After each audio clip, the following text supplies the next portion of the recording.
प्रयास कहा था और हमने कहा था कि यदि किसी वस्तु पर आवेश का वितरण सभी जगह पर हो तो ऐसी स्थिति में हम इसे सतत आवेश वितरण कहते हैं।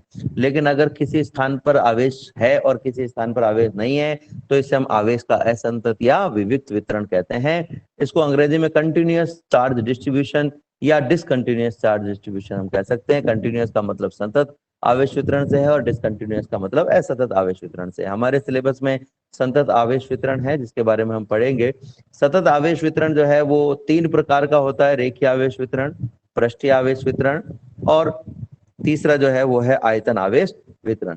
मैंने कल आपको ये भी आपको बताया था और उसी पे हम चर्चा करेंगे कि अगर आवेश छोटे पैमाने पर लिया गया हो, सूक्ष्म पैमाने पर लिया गया हो तो उसे असतत यानी कि विविक्त माना जाता है, क्वांटीकृत माना जाता है। अगर बड़े स्तर पर लिया गया हो तो ऐसी स्थिति में उसे सतत आवेश वितरण कहा जाता है। तो जो अल्टीमेटली बात है वो हम ये कह सकते हैं कि सतत आवेश वितरण का मतलब हम एक बड़े आवेश वितरण के बारे में चर्चा करने वाले हैं। अभी तक आपने जितने भी टॉपिक पढ़े उन सब में हम कह रहे थे बिंदु आवेश, बिंदु आवेश, बिंदु आवेश, बिंदु आवेश, यानी एक दो आवेशों की, छोटे मोटे आवेशों की चर्चा कर रहे थे।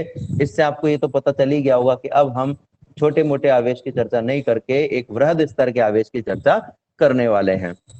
सतत आवेश वितरण को अगर मैं परिभाषित करूं तो मैं कह सकता हूं कि यदि किसी वस्तु पर, चाहे वो रेखिक वस्तु हो, चाहे वो पृष्ठीय वस्तु हो, चाहे वो आयतन रूपी वस्तु हो, उसमें आवेश का वितरण यदि सभी स्थानों पर एक जैसा है, सभी स्थानों पर आवेश का वितरण उपलब्ध है, तो ऐसी स्थिति में हम इसे सतत आवेश वितरण कहते हैं।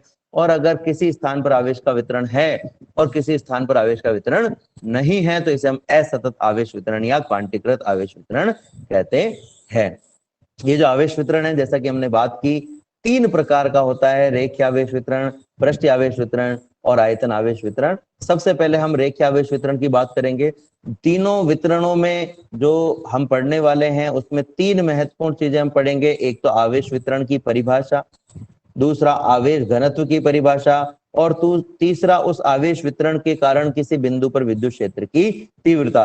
तो अगर आपने एक को समझ लिया, रेखीय आवेश वितरण को समझ लिया, तो आपके पृष्ठीय आवेश वितरण भी समझ में आ जाएगा और आपके आयतन आवेश वितरण भी समझ में आ जाएगा। अब सबसे पहले ये चीज हम परिभाषा की बात करें कि रेखीय आवेश वितरण क्या है, तो हम ये कह सकते हैं कि रेखीय आवेश वितरण जो है, रेखीय आवेश वितरण क्या है, किसी तार जैसी रेखिक वस्तु की हम बात करें, चाहे वो सीधा तार हो, चाहे वो इस तरीके से वक्राकार तार हो, तार जैसी रेखिक वस्तु की अगर हम बात करें और उस रेखिक वस्तु पर सभी स्थानों पर आवेश का वितरण एक जैसा हो तो ऐसी स्थिति में इसे हम रेखिक आवेश वितरण कहते हैं। अगर किसी तार जैसी रेखिक वस्तु पर आवेश का वितरण सभी जगह पर एक जैसा हो तो उसे हम रेखीय आवेश वितरण कहते हैं। या हम ये कह सकते हैं किसी रेखा पर एक समान रूप से वितरित आवेश रेखीय आवेश वितरण कहलाता है। ठीक है। दूसरी चीज अगर हम इसमें बात करें तो वह है आवेश घनत्व। देखो बेटा, घनत्व निकालने का क्या तरीका है। हम अगर पुरानी हमारी जो अब तक हमने जो पढ़ा है, आज तक जो हमने पढ़ा उस पर हम जाएं तो आपने पढ़ा होगा द्रव्यमान घनत्व बराबर होता है m/v। और जब भी घनत्व की बात आती है तो हमारे दिमाग में ये फॉर्मूला जरूर आता है कि हमें v का भाग देना है। लेकिन इसमें 2 महत्वपूर्ण चीजें हैं। नंबर 1 महत्वपूर्ण चीज कि आप किसका घनत्व निकाल रहे हो उसको आपको हमेशा अंश में रखना। तो अगर मैं आवेश घनत्व निकालना चाहूं तो अंश में हमेशा क्या होना चाहिए, आवेश होना चाहिए। अगर मैं जनसंख्या घनत्व निकालना चाहूं तो अंश में हमेशा जनसंख्या होनी चाहिए। ठीक है।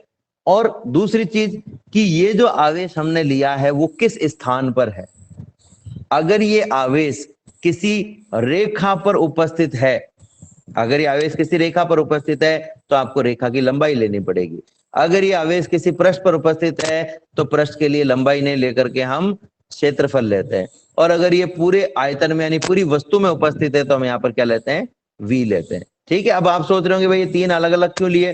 तो देखो, मैं आपको जो पुरानी क्लासों में आपने पढ़ा है उसी पर आता हूं।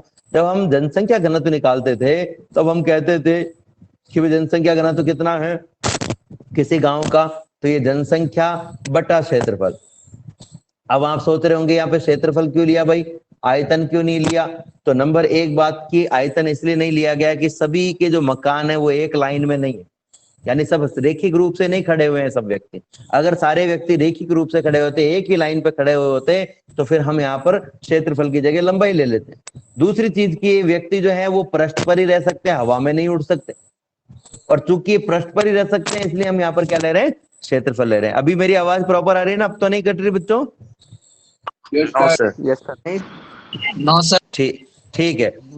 तो हम जैसे बात कर रहे थे कि जनसंख्या घनत्व जब हम निकाल रहे थे, हम क्या कह रहे हैं कि चूंकि जनसंख्या पृष्ठ पर रह सकती है और पृष्ठ का क्षेत्रफल लिया जाता है, इसलिए हमने क्षेत्रफल का भाग दिया।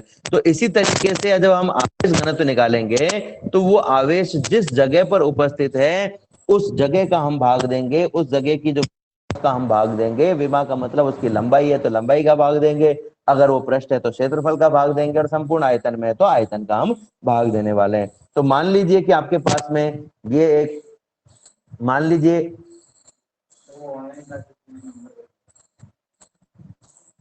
लीजिए कि आपके पास में एक तार है, इस तार पर ये एक अल्पांश ले लिया अपन ने, ठीक है, और ये सभी जगह इस तार पर क्या है, धनात्मक आवेश है। जैसे चित्र बना हुआ है ठीक उसी प्रकार इस तार पर ये जो अल्पांश है, अल्पांश का मतलब क्या है, पूरे का एक छोटा सा अंश, अल्प अंश को हम अल्पांश कहते हैं।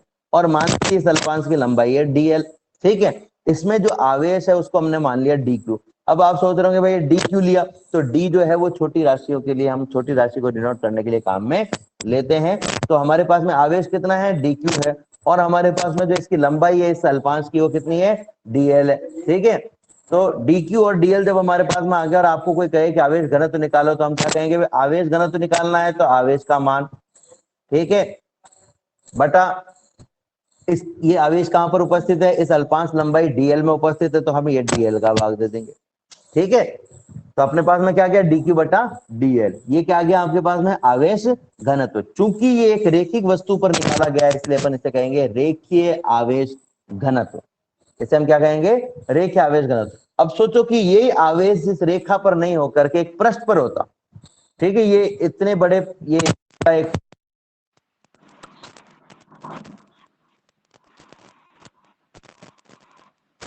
ठीक है।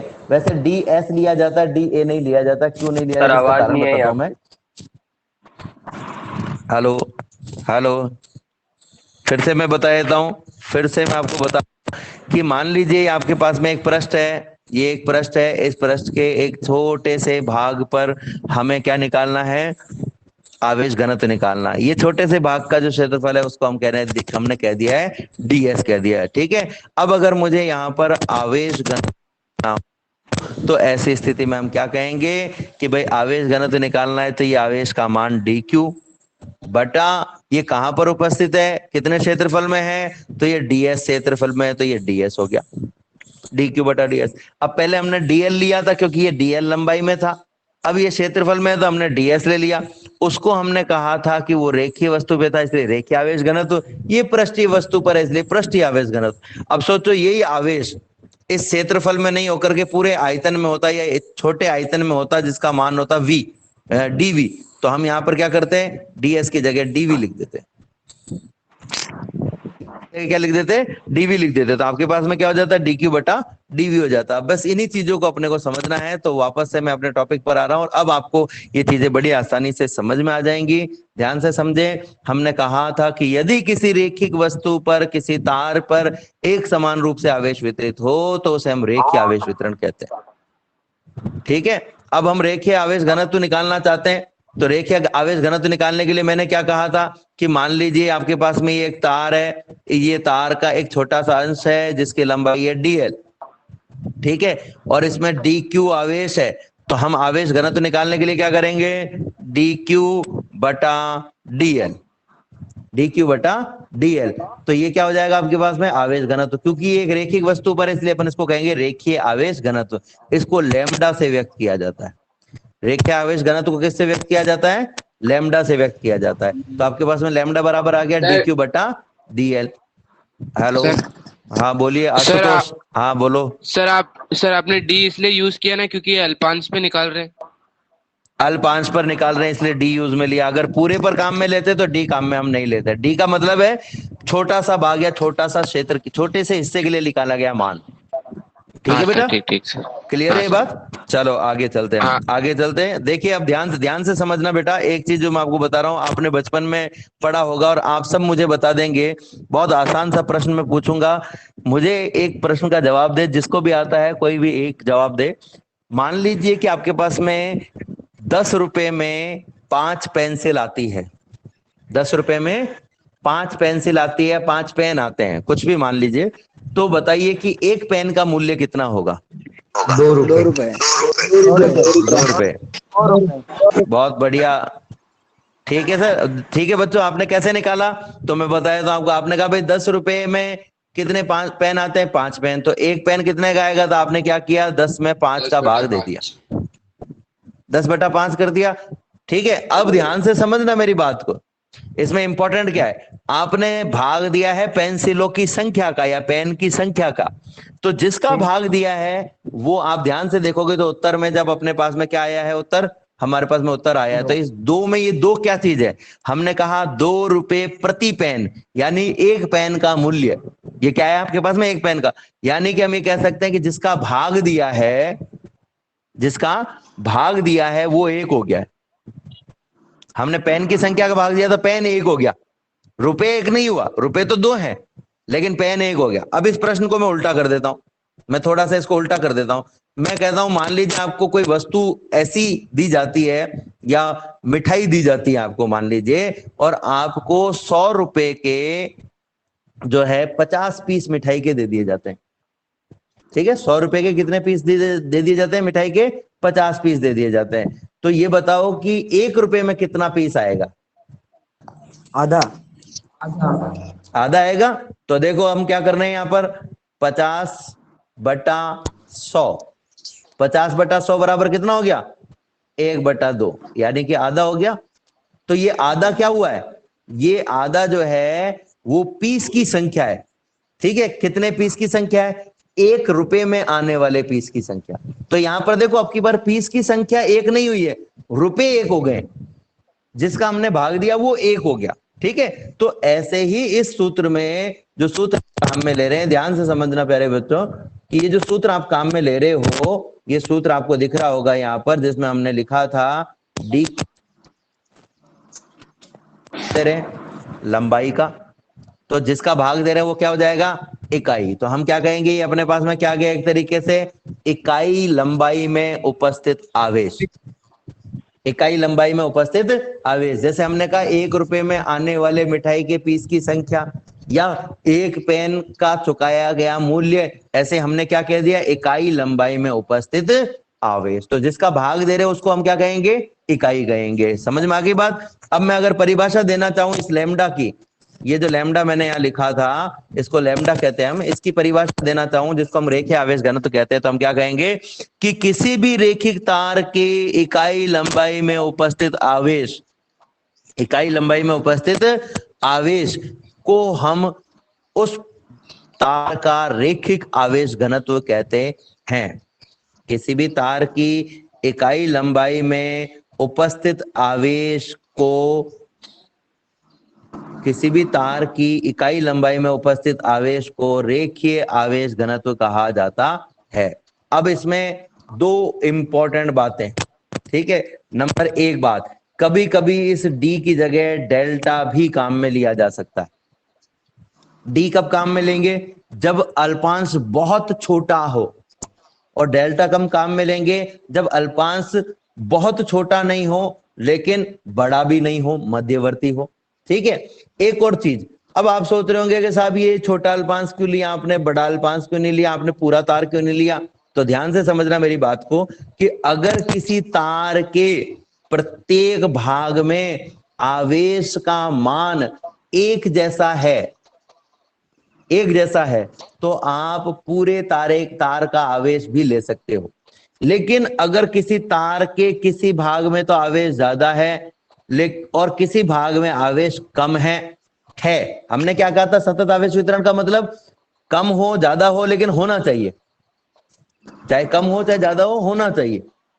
ठीक है, तो मान लीजिए कि अगर इस भाग में तो आवेश ज्यादा है और इस भाग में आवेश कम है, तो ऐसी स्थिति में फिर हम पूरे तार का घनत्व एक साथ नहीं निकाल सकते, फिर हमें इस हिस्से का घनत्व अलग निकालना पड़ेगा और इस हिस्से का घनत्व तो अलग निकालना पड़ेगा। तो जब ऐसी स्थिति होती है कि तार के प्रत्येक भाग पर आवेश एक जैसा नहीं होता है, तब हम पूरे तार का आवेश नहीं ले सकते हैं, हमें dq बटा dl ही लेना पड़ेगा। अगर पूरे तार पर आवेश हर जगह एक जैसा है तो ऐसी स्थिति में फिर हम पूरे तार का आवेश बटा पूरे तार की लंबाई ले सकते हैं, यानी कि dq बटा dl क्या हो जाएगा, q बटा l हो जाएगा। तो अब हम क्या कह सकते हैं, हमने कहा कि रेखीय आवेश घनत्व का की परिभाषा क्या होगी, किसी तार की इकाई लंबाई पर उपस्थित आवेश, एकांक लंबाई पर उपस्थित आवेश को रेखीय आवेश घनत्व कहते हैं और इसे लैम्डा से प्रदर्शित करते हैं। और ये देखो जो फॉर्मूला हमने अभी लिखा था वो फॉर्मूला यूं की यूं आ गया, लैम्डा बराबर क्या हो गया, आवेश बटा लंबाई।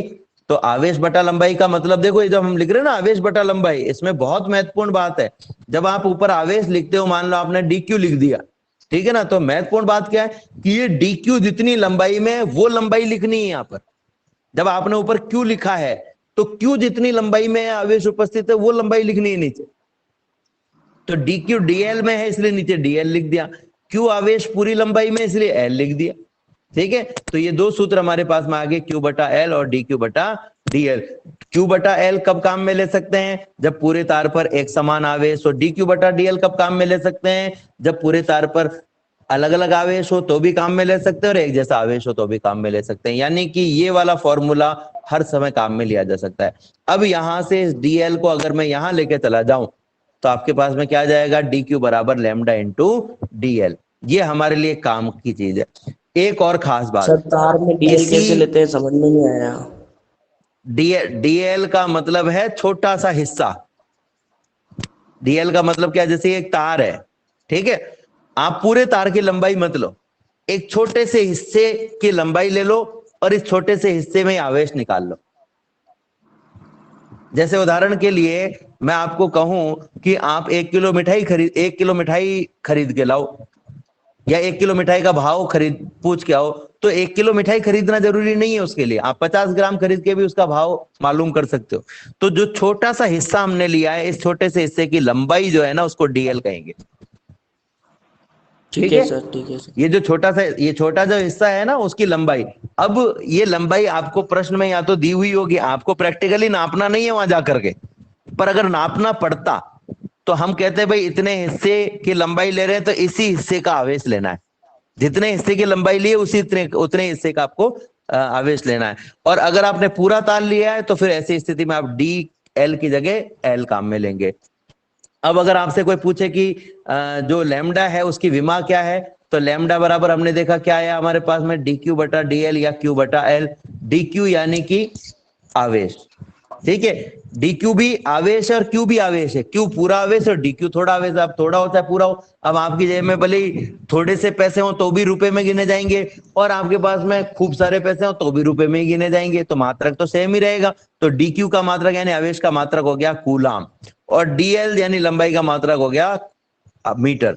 तो क्या गया, कूलाम बटा मीटर। अब आप ध्यान से देखो एक चीज और, कि एक मात्रक हमने पहले पढ़ा था कूलाम इंटू मीटर, ये तो था विद्युत द्विध्रुव आघूर्ण का मात्रक, ठीक है। और अब हम क्या पढ़ रहे हैं, कूलाम बटा मीटर।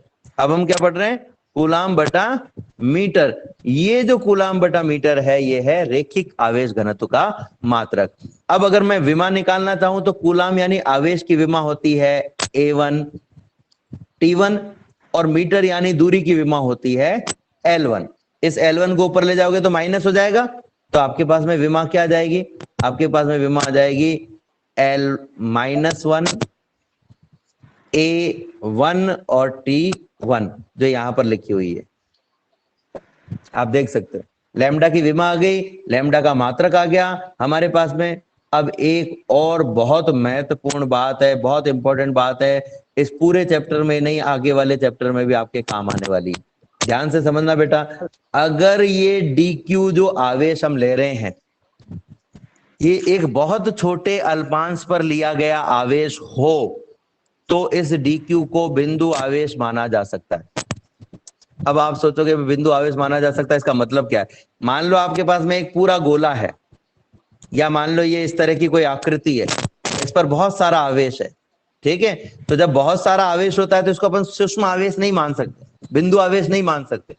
ठीक है। लेकिन अगर इसके छोटे से हिस्से का आवेश हम लें तो वो छोटे से हिस्से में आवेश तो एक से ज्यादा होते हैं, लेकिन फिर भी हम इसको क्या मान सकते हैं, एक आवेश मान सकते हैं, बिंदु आवेश मान सकते हैं।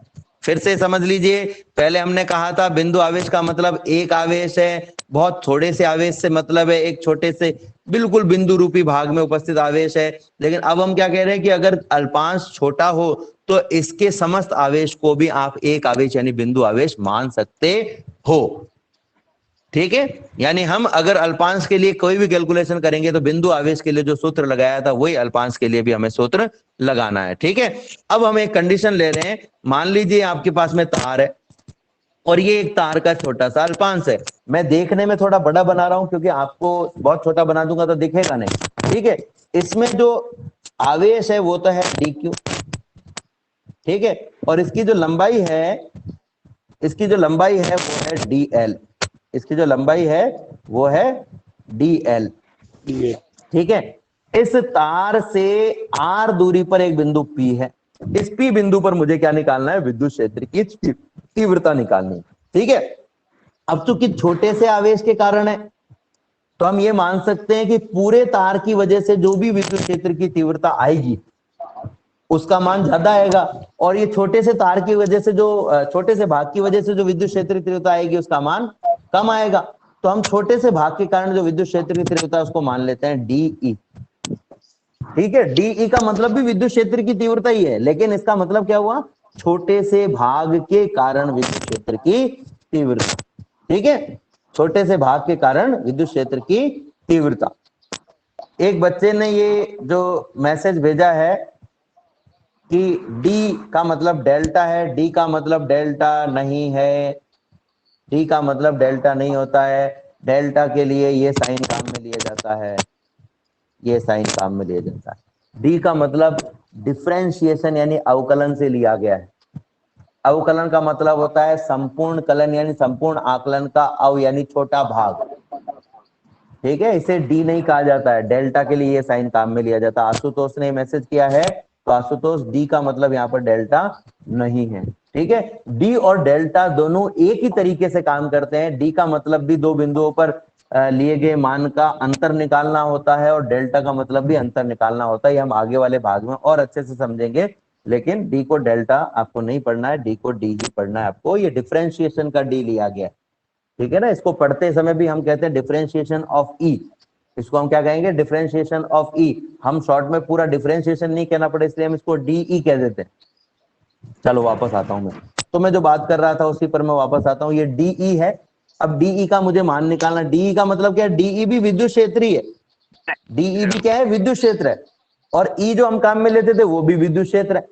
ठीक है, डीई क्या है, छोटे से भाग के कारण विद्युत क्षेत्र। हम सब जानते हैं छोटे से भाग के कारण कुछ भी मान निकालो, पर ये छोटे से भाग को अपन क्या मान सकते हैं, बिंदु आवेश मान सकते हैं, बिंदु आवेश मान सकते हैं। तो बिंदु आवेश के कारण जो विद्युत क्षेत्र का सूत्र होता है वो क्या होता है, 1/4 पाई एप्सिलॉन नॉट इनटू आवेश का मान, तो आवेश का मान है dq बटा आवेश से बिंदु की दूरी r का वर्ग।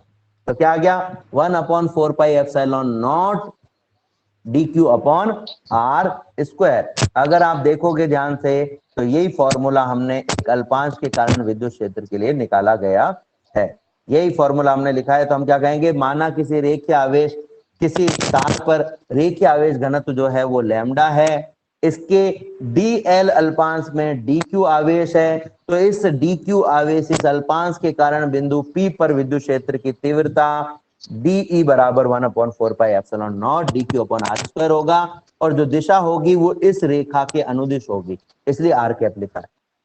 ठीक है, अब अगर मैं dq की वैल्यू लिखना चाहूं यहां से, तो dq की वैल्यू क्या होगी, dq की वैल्यू होगी लैम्डा dl। लेकिन उससे पहले कि भाई आप कहोगे साहब आपने छोटे से तार के लिए निकाला, अब आपसे कोई पूछे कि भाई पूरे तार के लिए निकालो तो क्या करोगे, तो पूरे तार के लिए निकालें तो क्या करेंगे, हमारे पास में दो उपाय है। मान लीजिए एक तार है, ठीक है, ये एक छोटे से हिस्से के लिए निकाला, तो आपके पास में दो तरीके क्या है। पहला तरीका, ऐसे बहुत सारे इसके छोटे छोटे टुकड़े कर दो, मान लो 10 टुकड़े हो गए, तो प्रत्येक टुकड़े के लिए निकालो और उनका सम कर दो यानी जोड़ दो। ठीक है, और दूसरा तरीका है समाकलन। समाकलन भी जोड़ ही होता है और सम करना भी जोड़ ही होता है। अब आप कहोगे साहब सीधे जोड़ना भी जोड़ है, समाकलन भी जोड़ है, तो आप सीधे क्यों नहीं जोड़ते हो? आप सीधे जोड़ा करो ना, क्योंकि समाकलन में तो फॉर्मूला लगाना पड़ता है, वो तो थोड़ा कठिन होता है। तो सीधा तब जोड़ा जाता है जब आवेश का वितरण एक जैसा हो। नंबर एक बात, प्रत्येक अल्पांश से जो दूरी ली गई है वो बराबर हो, यानी कि इस राशि का मान बदले नहीं। लेकिन आप देखोगे इस पूरी राशि में dq का मान अगर आप बराबर भी ले लो तो भी r का मान तो बदलेगा ही बदलेगा। कैसे बदलेगा? मान लो अल्पांश आपने यहां ले लिया तो ये दूरी लेनी पड़ेगी। अब बताओ कि ये दूरी और ये दूरी बराबर है क्या? No sir. No sir. बराबर नहीं है ना। और बराबर नहीं है तो फिर अपन क्या कर सकते हैं इसको, ये सारे मान एक जैसे तो नहीं आएंगे, एक जैसे नहीं आएंगे, अलग अलग आएंगे।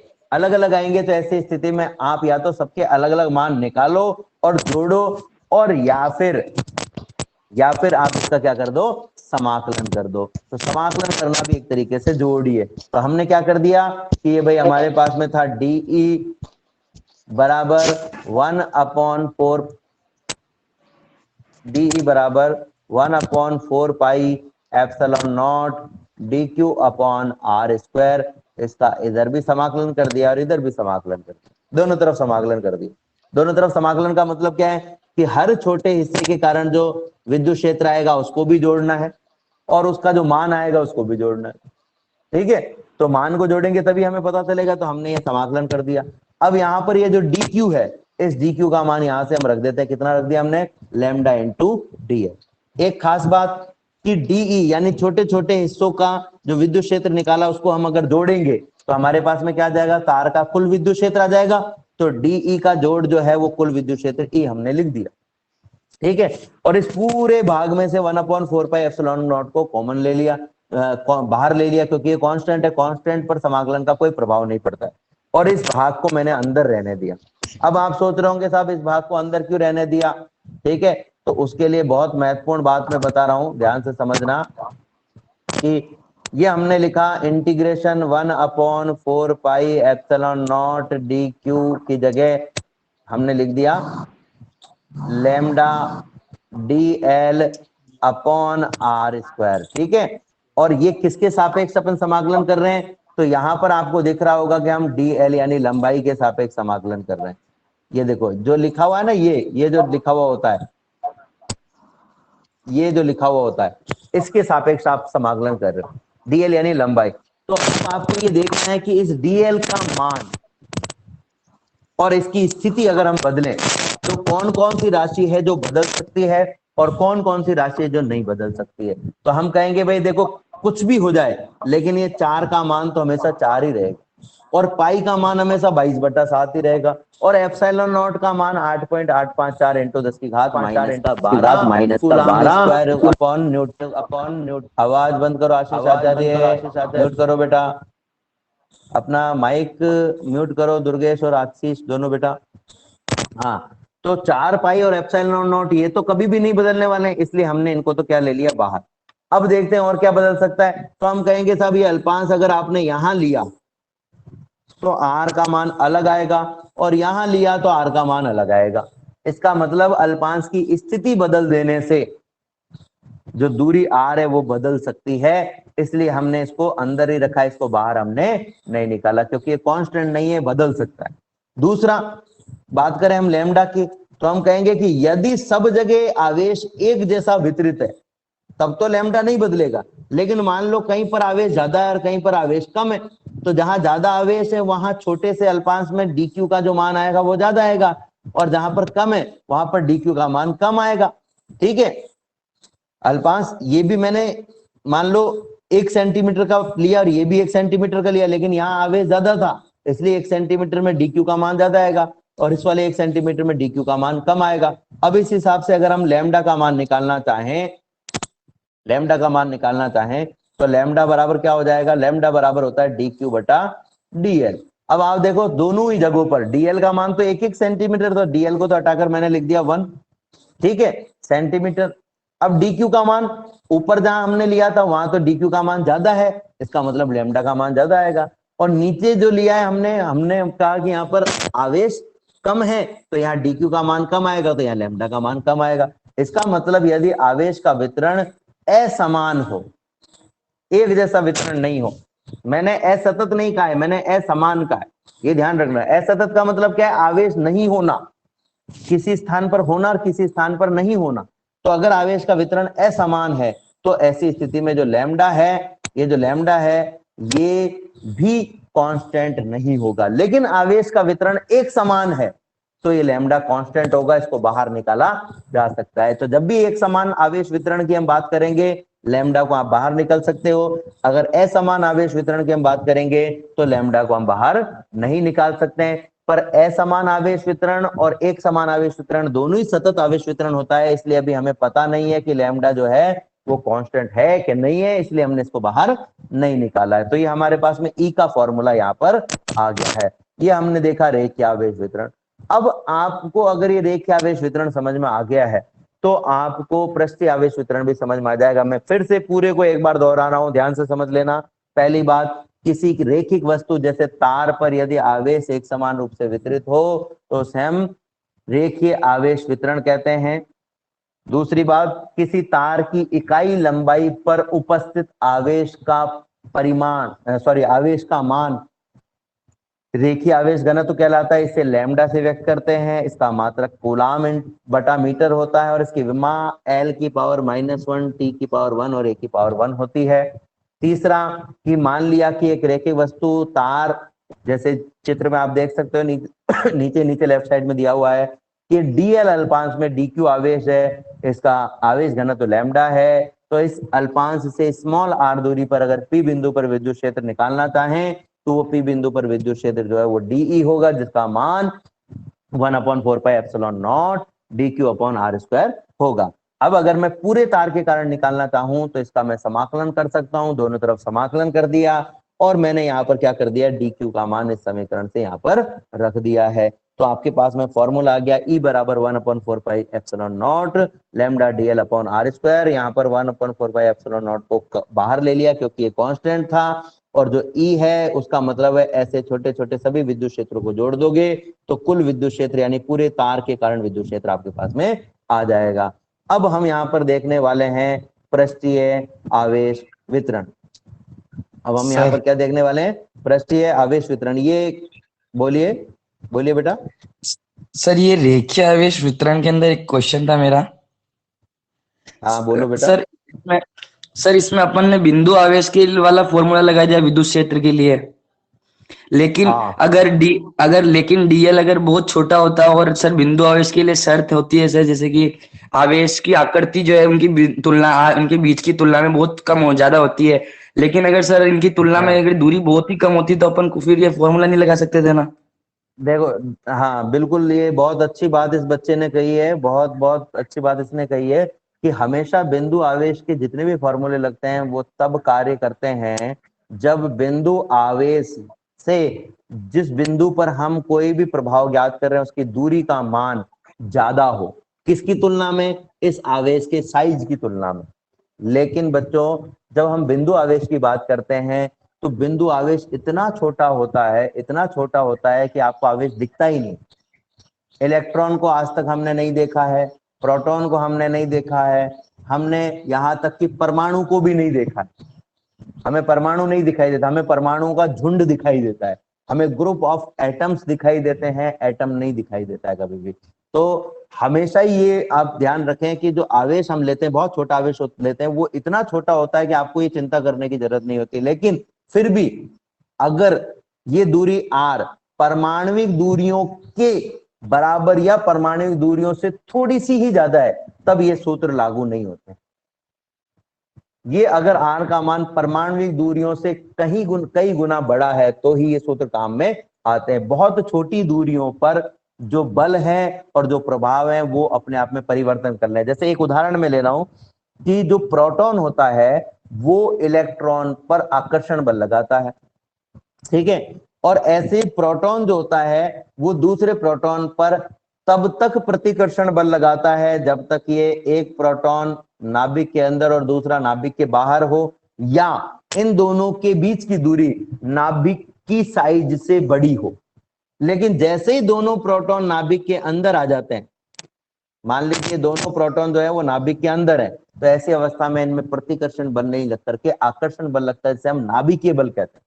तो जब दूरी बहुत छोटी हो जाती है तो ये जितने भी कूलाम बल की हम बात कर रहे हैं सब नाभिकीय बलों में, नाभिकीय बल इनसे ज्यादा प्रभावी हो जाता है और नाभिकीय बल प्रभावी हो जाता है, इसलिए हमें ये पता नहीं चलता है। ये जो सूत्र है जो हम लगा रहे हैं, इससे जो मान आ रहा है उसका प्रभाव हमें दिखाई नहीं देता है। तो आर का मान अगर बहुत से भी ज्यादा छोटा है, परमाणुीय त्रिज्या से, परमाणु की त्रिज्या की कोटि का है या उसके लगभग बराबर मान का है, तो ये सूत्र काम में नहीं आते हैं। और कोई डाउट अगर किसी को हो तो चलें इससे आगे। Yes sir. मेरी आवाज, चलो चलते हैं आगे से, देखते हैं अब आगे हम कि पृष्ठीय आवेश वितरण क्या है। जैसा हमने रेखीय आवेश वितरण में कहा, बिल्कुल वैसे का वैसे हम कहेंगे कि यदि किसी पृष्ठ पर, पृष्ठ के संपूर्ण क्षेत्रफल में आवेश का वितरण एक समान रूप से हो तो उसे पृष्ठीय आवेश वितरण कहा जाता है। पूरे पृष्ठ पर उसके संपूर्ण क्षेत्रफल में आवेश उपस्थित हो, जैसे मान लो आपके पास एक टेबल का ऊपरी हिस्सा है, या आपके मोबाइल की स्क्रीन है, या आपकी हथेली है, या आपकी कॉपी का जो पिछला पन्ना है, कोई भी पृष्ठ है, उस पूरे पृष्ठ पर अगर आवेश पूरी तरह से उपस्थित है, धातु का मान लो गोला है लेकिन गोले के पृष्ठ पर आवेश है, गोला जो होता है वो ऐसा है कि मान लो इसके केवल पृष्ठ पर आवेश है, ठीक है, सब जगह पर एक जैसा है, तो हम इसे कहेंगे पृष्ठीय आवेश वितरण। ठीक है, अब जैसे हमने रेखीय आवेश घनत्व निकाला वैसे हम पृष्ठीय आवेश घनत्व निकालेंगे। मान लीजिए कि ये जैसे ये दिया हुआ है, ये एक पृष्ठ है, ये इस पृष्ठ का एक अल्पांश है ds, ds का मतलब क्या है, छोटे से अल्पांश का क्षेत्रफल, और उसमें जो आवेश है वो dq है। तो हम पृष्ठीय आवेश घनत्व कैसे निकालेंगे, हम कहेंगे आवेश बटा जिस जगह पर ये आवेश उपस्थित है, तो ये जिस जगह पर उपस्थित है उसका क्षेत्रफल है ds।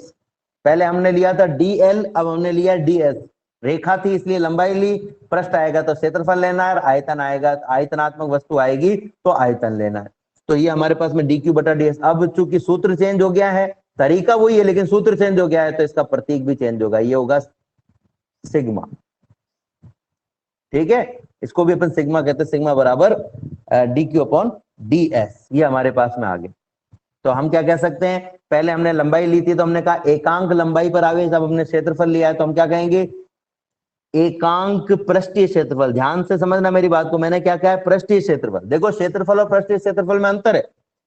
जैसे आपके मम्मी चूड़ी पहनती हैं, आप सबने देखा होगा, है ना, और आपके घरों में या आसपास में आपने देखा होगा वृत्ताकार वस्तुएं होती हैं। वृत्ताकार वस्तु जो होती है ना, उसमें केवल क्या होता है, परिधि होती है, आवेश हमेशा किसी वस्तु पर रह सकता है।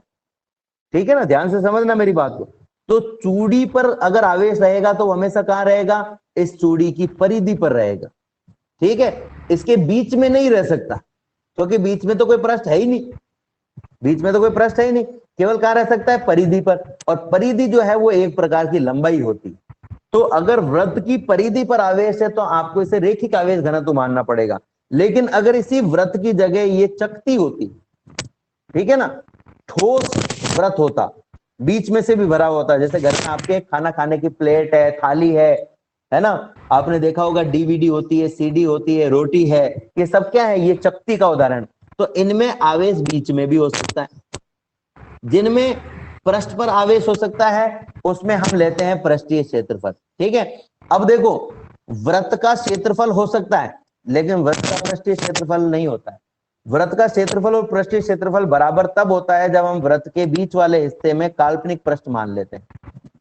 ठीक है, तो ये मैं ds क्यों काम में ले रहा हूं, ds काम में लेने का मतलब ये है कि पृष्ठ होना चाहिए, जिस चीज का आप क्षेत्रफल ले रहे हो उसमें पृष्ठ होना चाहिए। अगर पृष्ठ नहीं हुआ तो फिर ये वाला जो भाग हम पढ़ रहे हैं हमारे काम का नहीं है। क्यों, समझ में आई बात? तो मैं वापस से आ जाता हूं, यहाँ पर हम क्या कहेंगे, हमने जो सूत्र निकाला वो क्या था, dq बटा ds। तो जब हमने dl लिया था तो हमने कहा था इकाई लंबाई पर आवेश, अब हम क्या कहेंगे, इकाई पृष्ठीय क्षेत्रफल पर आवेश। क्या कह सकते हैं, किसी पृष्ठ के एकांक पृष्ठीय क्षेत्रफल पर उपस्थित आवेश को उस पृष्ठ का पृष्ठीय आवेश घनत्व कहते हैं। इसे सिग्मा से व्यक्त करते हैं। तो फॉर्मूला हमारे पास में आ गया, सिग्मा बराबर dq बटा ds। और वही पहले की तरह कि अगर सब जगह आवेश एक जैसा है तो आप छोटे अल्पांश की जगह पूरा आवेश और पूरा क्षेत्रफल ले सकते हो, यानी कि Q बटा S ले सकते हो। ठीक है, तो Q बटा S भी अपन ले सकते हैं, लेकिन एक जैसा वितरण हो तो। अब वही पहले की तरह हम यहाँ से क्या करेंगे, जैसे उसमें dl को इधर लेके गए थे, इसमें ds को इधर लेके चल जाएंगे, तो dq बराबर हो जाएगा सिग्मा ds। पहले की तरह हम इसका मात्रक निकालना चाहें तो मात्रक क्या हो जाएगा, तो हमने देखा dq बटा ds है, dq का जो मात्रक है वो होता है कूलाम और ds का जो मात्रक है वो होता है मीटर स्क्वायर। तो क्या जाएगा, कूलाम बटा मीटर स्क्वायर। अब देखो दोनों को हमने आवेश घनत्व कहा, लेकिन दोनों का ही मात्रक अलग अलग आया है। पिछले वाले का मात्रक कूलाम बटा मीटर था, इसका कूलाम बटा मीटर स्क्वायर है। अब ऐसे ही ये मीटर स्क्वायर, इसमें मैं विमा निकालना चाहूं तो क्या होगा, आवेश की विमा हो गई A1 T1 और मीटर स्क्वायर एंड क्षेत्रफल की विमा हो गई L2। अब इसको ऊपर ले जाओगे तो क्या हो जाएगा, L की घात माइनस का 2, यानी विमा आ जाएगी L माइनस 2 T1 A1। ठीक है, तो आपके पास में ये विमा आ गई, लेकिन तरीका वो का वही है, तरीका जो है निकालने का वो का वही है। अब हम क्या कह सकते हैं कि मान लीजिए ds अल्पांश में dq आवेश है, इस आवेश से r दूरी पर आपको विद्युत क्षेत्र निकालना है, तो वही पहले की तरह de बराबर 1/4 पाई एप्सिलॉन नॉट, चूंकि छोटा भाग लिया है तो इसको हम बिंदु आवेश मान सकते हैं, बिंदु आवेश के लिए सूत्र होता है dq अपॉन r स्क्वायर। तो ये का ही फॉर्मूला हमने जो पहले काम में लिया था वो का वही फॉर्मूला हमने वापस से काम में ले लिया है। ये आप देख सकते हो, ये फॉर्मूला हमने काम में ले लिया है। ठीक है, अब पहले की तरह ही अगर मैं पूरे पृष्ठ के लिए निकालना चाहूं तो ऐसे छोटे छोटे छोटे छोटे सभी भागों को जोड़ दो या फिर समाकलन कर दो। ये हमने समाकलन कर दिया। यहाँ पर अब dq का मान रख देते हैं हम यहाँ से, तो dq बराबर हो जाएगा सिग्मा इंटू ds। ये हमने dq का मान रख दिया सिग्मा इंटू ds। तो वही पहले के तरह का ही समीकरण है बिल्कुल, बस फर्क क्या पड़ गया, लैम्डा की जगह सिग्मा आ गया और dl की जगह ds आ गया और तार की जगह पृष्ठ आ गया। अब सोचो यही बात मुझे आयतन के लिए कहनी हो तो हम क्या कहेंगे कि यदि आवेश किसी वस्तु के संपूर्ण आयतन में एक समान रूप से वितरित हो तो इसे हम कहते हैं आयतन आवेश वितरण, यानी कि वॉल्यूम चार्ज डिस्ट्रीब्यूशन। ठीक है, और पहले की तरह मैं कह सकता हूं कि अगर मान लो मेरे पास में कोई वस्तु है, उस वस्तु के एक छोटे से अल्पांश आयतन dv में dq आवेश है, तो हम आवेश घनत्व कैसे निकालेंगे, dq बटा जिस आयतन में उपस्थित है dv। और चूंकि अब सूत्र फिर से बदल गया है तो जो प्रतीक है वो बदल करके हो गया रो। नया प्रतीक क्या है, रो बराबर dq बटा dv। पहले हमने जब लंबाई का भाग दिया था तो हमने कहा था इकाई लंबाई में उपस्थित आवेश को रेखीय आवेश घनत्व कहते हैं। जब हमने क्षेत्रफल का भाग दिया तो हमने कहा कि जब हमने क्षेत्रफल का भाग दिया, फिर से मैं बता रहा हूं इसको, जब हमने लंबाई का भाग दिया तो हमने कहा कि इकाई लंबाई में उपस्थित आवेश। जब हमने क्षेत्रफल का भाग दिया तो हमने कहा कि इकाई पृष्ठीय क्षेत्रफल पर उपस्थित आवेश। और अब हम आयतन का भाग दे रहे हैं।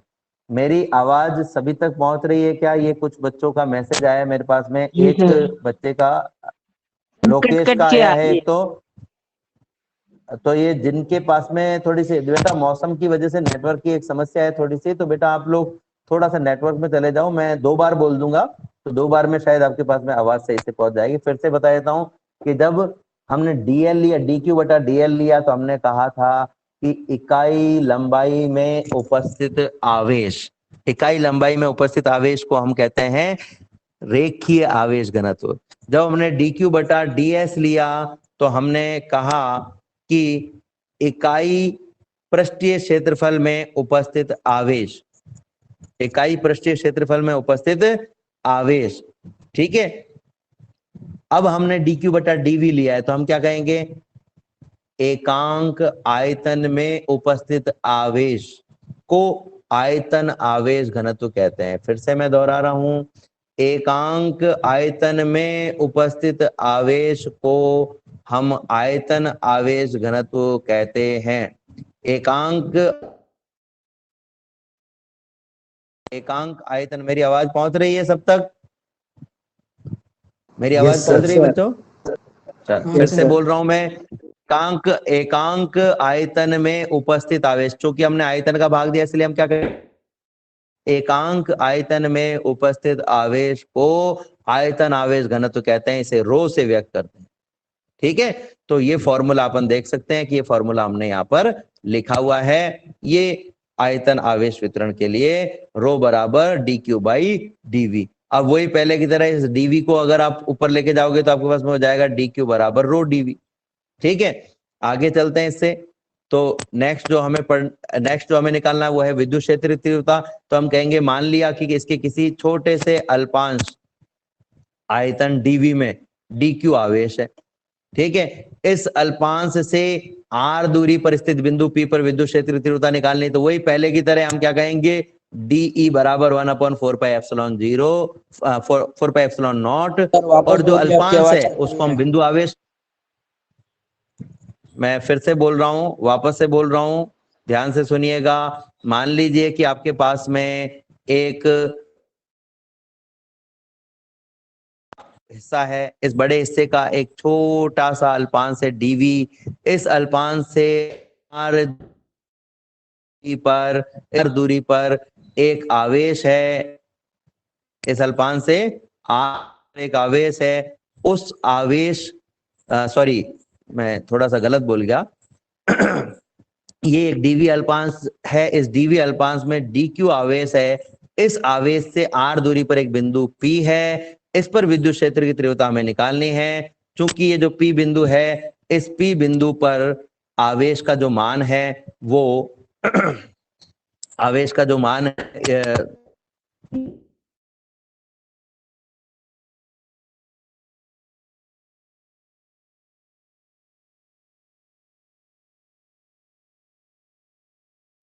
सर आवाज नहीं आ रही है।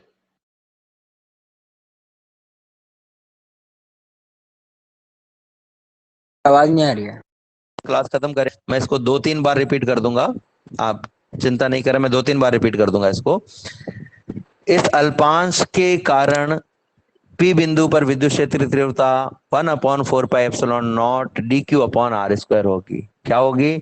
1/4 pi epsilon naught D Q upon are square. अल्पांश के कारण पी बिंदु पर विद्युत क्षेत्र तीव्रता D Q 1/4 pi epsilon naught D Q upon are square होगी। पहले की तरह आपको क्या करना है, पहले की तरह आपको समाकलन करना है। क्या करना है हमें? पहले की तरह समाकलन करना है। तो ये हमने समाकलन कर दिया, जैसे पिछले टॉपिक में हमने किया था ठीक उसी तरीके से हमने समाकलन कर दिया।